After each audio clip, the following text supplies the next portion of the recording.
O que realmente aconteceu com Ellen Court? Ellen nasceu em Lancaster, Inglaterra, no dia 29 de julho de 1965. Ela era filha de William e Marie e tinha um irmão mais novo chamado Michael. Sua mãe, Marie, diz que logo que se casou ela mal podia esperar para ser mãe e quando Ellen nasceu, ela foi um bebê muito desejado. Ellen sempre teve um grande instinto de cuidar da família e quando seu irmão Michael nasceu, ela adorava cuidar dele. Aos poucos, a mãe de Ellen e seu pai se divorciaram e sua mãe encontrou um novo companheiro chamado John, que também era um homem divorciado. John lembra que no começo foi difícil construir uma relação com Ellen, mas assim que eles formaram um laço ele pôde ver que ela era uma garota ótima, responsável, cheia de vida e de amigos. Uma das tias de Ellen, chamada Patty, disse que ela nunca foi uma criança atrevida, ela não se metia em confusões e era muito amada por toda a sua família. Ellen tinha 22 anos e trabalhava como funcionária em uma empresa de seguros quando, no início de 1988, sua mãe se casou com John.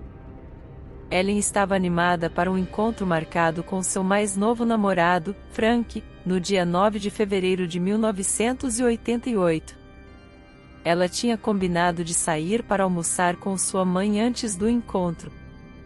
Uma colega de trabalho de Ellen, chamada Gamer, disse que Ellen ligou várias vezes para ela naquele dia perguntando se a roupa que ela tinha escolhido estava boa para a ocasião. Cerca de 10 minutos depois, Ellen ligou de novo dizendo que tinha escolhido outra roupa e perguntou a opinião da amiga. Segundo a mãe de Ellen, era apenas mais um dia normal, ela sempre acompanhava a mãe até o trabalho e depois pegava um ônibus para ir para o trabalho dela.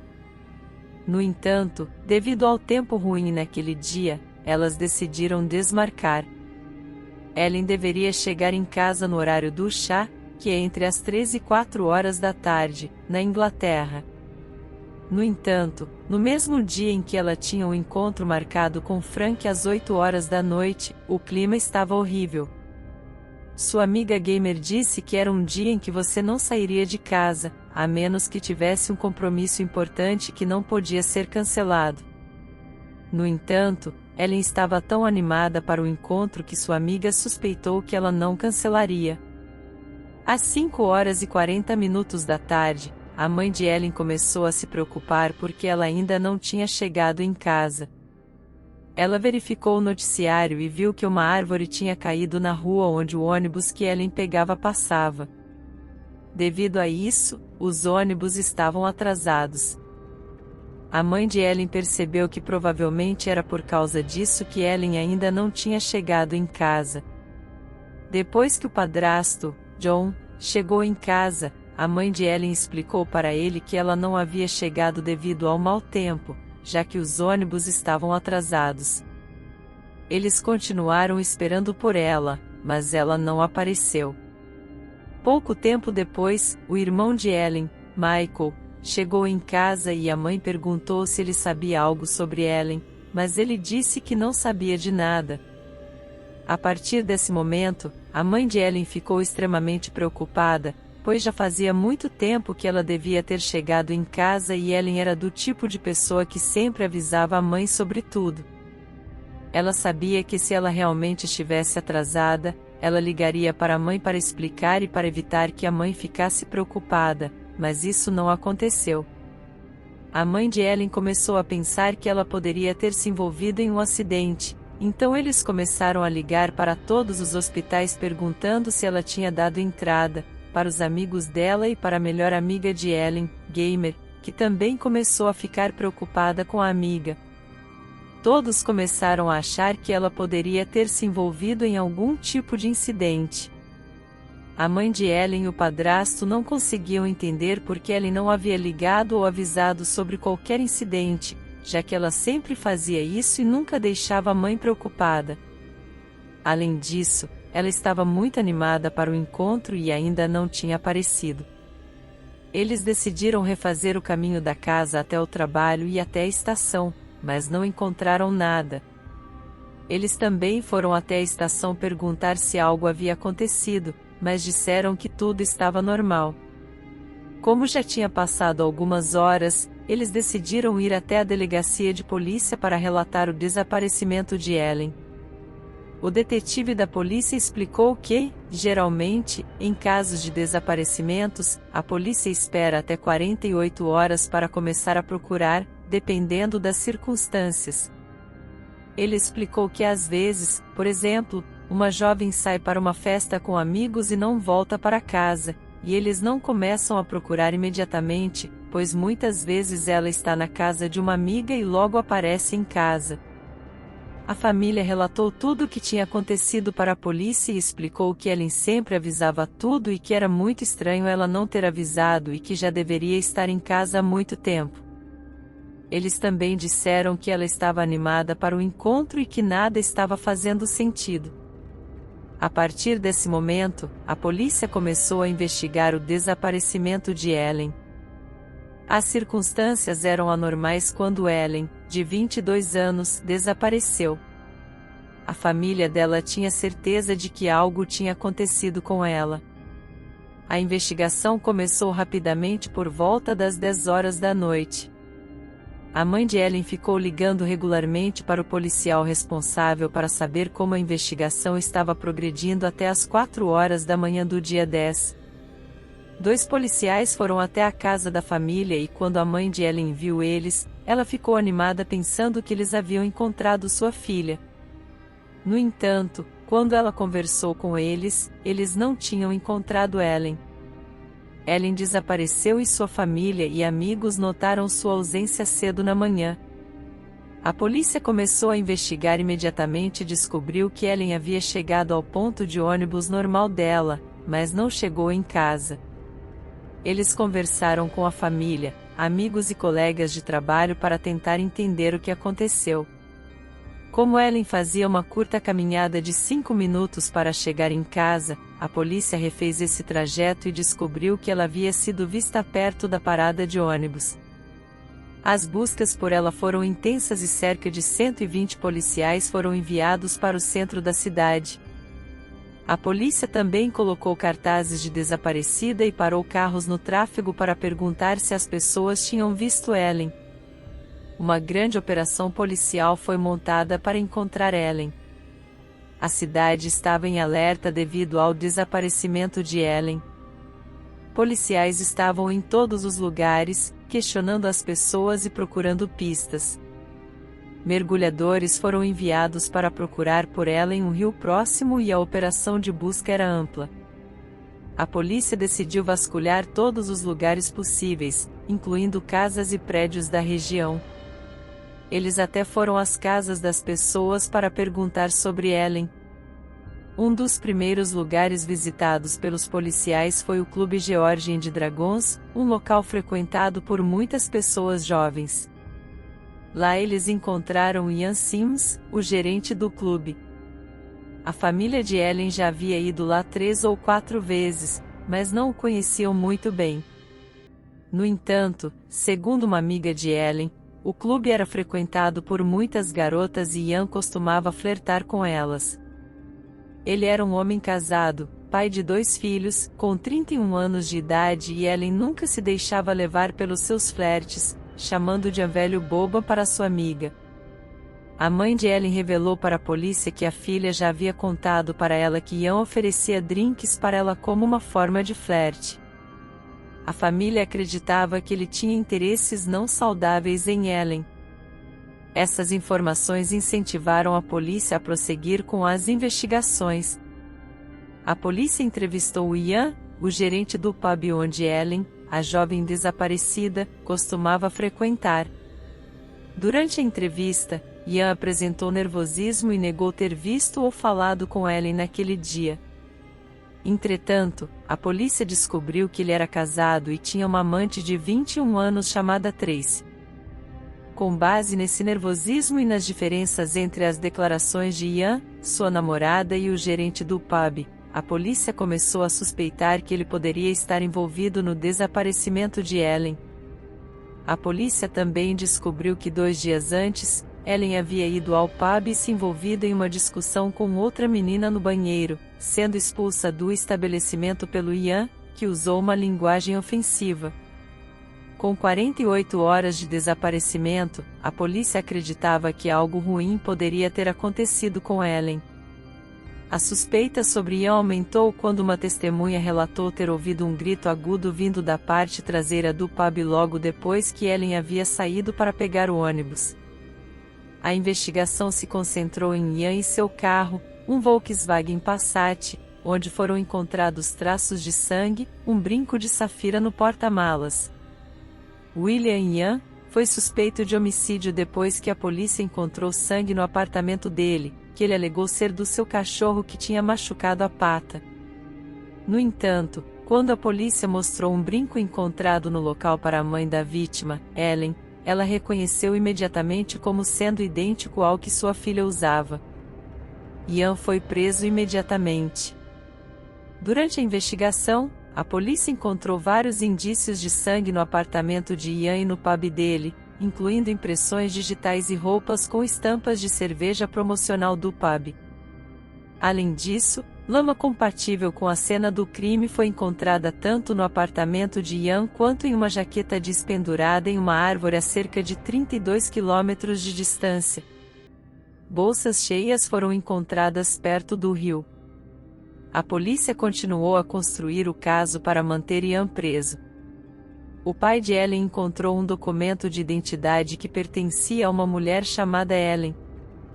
O suspeito, William, possuía um cachorro Rottweiler amarrado dentro do seu apartamento, usando cabos de fiação para amarrá-lo. Quando as roupas de Ellen foram encontradas, havia um pedaço desse mesmo cabo, além de cabelos humanos presos no cabo e mordidas que foram posteriormente identificadas como sendo do cachorro. Fibras recuperadas de um casaco de Ellen foram compatíveis com as fibras encontradas em um tapete de um pub, indicando que ela foi arrastada à força no tapete. William tentou justificar as fibras do carpete no casaco de Ellen, dizendo que elas estavam lá porque ela costumava pendurar o casaco sobre os bancos do bar, mas isso não explicava a quantidade e distribuição das fibras. Além disso, as calças novas de Ellen também continham fibras dos tapetes do apartamento de William. O detetive e o policial foram até a casa da família de Ellen para coletar amostras de DNA, e a família forneceu DNA. Os policiais coletaram fios de cabelo da escova e travesseiro de Ellen e o resultado mostrou compatibilidade com o cabelo encontrado nos cabos e o sangue encontrado no carro. Com essas evidências, a polícia conseguiu conectar William ao pub e ao apartamento dele. A família de Ellen, especialmente a mãe, só desejava que o corpo de Ellen fosse encontrado, pois achavam que ela estava morta. Havia muita pressão sobre os investigadores para encontrar o corpo de Ellen. A família de Ellen pediu ajuda à população para procurar o corpo dela, mas infelizmente o corpo nunca foi encontrado. Apesar disso, a polícia tinha evidências suficientes para continuar o caso contra Ian, que negava qualquer envolvimento no crime. Em 13 de fevereiro de 1989, o julgamento de Ian começou e durou 3 semanas. Ele continuou negando qualquer envolvimento, mas as evidências apresentadas eram abundantes. A mãe de Ellen disse que preferia ser a mãe da vítima do que a mãe do assassino. A polícia também perguntou muito para Ian sobre o corpo, mas ele não quis ajudar em nenhum momento, nem mesmo a falar onde ele havia colocado o corpo. No dia 14, após 5 horas de deliberação, Ian foi considerado culpado de homicídio e condenado à prisão perpétua, com uma pena mínima de 16 anos. A família de Ellen ficou feliz com a condenação, mas ainda triste por não ter encontrado o corpo. Esse foi um caso comum na justiça britânica, onde alguém é condenado sem a necessidade de encontrar o corpo.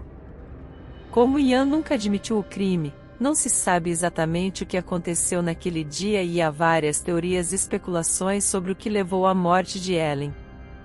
Algumas pessoas teorizam que eles poderiam ter tido uma discussão e que ela foi expulsa do bar, e depois talvez ela tenha ido até o pub para conversar com ele e amenizar a situação, mas que a conversa deles teria escalado e ele cometido o crime. Outras pessoas sugerem que ela poderia estar ameaçando ele porque sabia que ele tinha uma amante, mas essas coisas não justificam o crime. No início, logo que Ian foi preso, a polícia continuou as buscas pelo corpo, mas depois elas pararam. A família de Ellen, no entanto, nunca parou de procurar. Eles buscavam todo domingo, cerca de 3 a 4 anos depois do julgamento, e várias pessoas ajudavam, cerca de 30 a 40 pessoas, procurando em vários lugares como rios, antigas pedreiras, campos, etc. Eles vasculhavam todos os lugares em busca do corpo. Sempre que surgia qualquer notícia de um corpo encontrado, a família entrava em contato com a polícia para descobrir se era de Ellen. Em outubro de 1990, o advogado de Ian, David Turner, solicitou permissão para apelar no caso e declarou que Ian era forte fisicamente, já que era especialista em boxe tailandês e que sua intenção nunca teria sido causar danos realmente sérios a Ellen. A família frequenta um cemitério onde há um banco de mármore em homenagem a Ellen, com uma foto e a frase, em memória amorosa da Ellen, falecida em fevereiro de 1988, aos 22 anos. Amada todos os minutos, faz falta todos os dias. Ainda assim, o corpo nunca foi encontrado. Em julho de 2008, uma lápide de mármore foi colocada para marcar o que seria o 43º aniversário de Ellen. No entanto, sua mãe Marie diz que o assassino a impediu de ter um enterro adequado para sua filha, mas permitiu que ela gravasse o nome de Ellen no cemitério de uma igreja onde permanecerá enquanto a igreja e o terreno existirem. Um serviço memorial foi realizado em 22 de fevereiro de 2013, pois a família e os amigos ainda procuravam dar a ela um enterro adequado. Em outubro de 2016, uma sepultura no cemitério de uma igreja bilingue foi revistada sob a suspeita de que o corpo de Ellen pudesse estar lá, mas nada foi encontrado. A família de Ellen pressionou por mudanças na legislação e pela aprovação da Lei Ellen, que visa impedir que assassinos escondam os corpos de suas vítimas e deixem as famílias em agonia sem saber o que aconteceu com elas. Se o agressor não cooperar em revelar a localização dos corpos ou o que fizeram com suas vítimas, ele perde o direito à liberdade condicional. A família espalhou fitas amarelas pela cidade em apoio à Lei Ellen e à memória de Ellen. Além disso, o quarto de Ellen é mantido como estava na casa da família, e uma petição pela Lei de Ellen recebeu mais de 469 mil assinaturas. O projeto de lei finalmente foi aprovado em novembro de 2020, após reveses políticos e constitucionais. Marie gostaria que tivesse passado antes para evitar a libertação do assassino, William Ian, que cumpriu 31 anos de prisão e não foi considerado um criminoso violento. A família de Ellen entrou com uma ação judicial para mantê-lo na prisão antes de uma revisão da decisão do Conselho de Liberdade Condicional de libertá-lo, mas a ação foi negada pelas autoridades legais. Ian foi preso por 3 décadas por supostamente matar Ellen, uma jovem. Durante sua prisão, ele se convenceu de que era inocente, mas muitos achavam que sua lógica era falha e que ele era um psicopata. Em 1991, Mary, a irmã de Ellen, recebeu uma carta ameaçadora de Ian, endereçada à sua família, na qual ele prometia buscar justiça com as próprias mãos quando saísse da prisão. Como medida de segurança, Ian foi proibido de entrar em um raio de 80 quilômetros de onde a família de Ellen morava, incluindo os lugares onde eles continuavam procurando pelo corpo da jovem. Infelizmente, Ian foi libertado em junho de 2020 e faleceu 4 meses depois. Mary afirma que reza para que ele esteja no inferno e que só poderia ter perdoado se ele tivesse demonstrado remorso ou contado onde ele escondeu o corpo. Até hoje, o corpo de Ellen não foi encontrado e o que realmente aconteceu com ela e o que Ian fez com seu corpo permanece um mistério.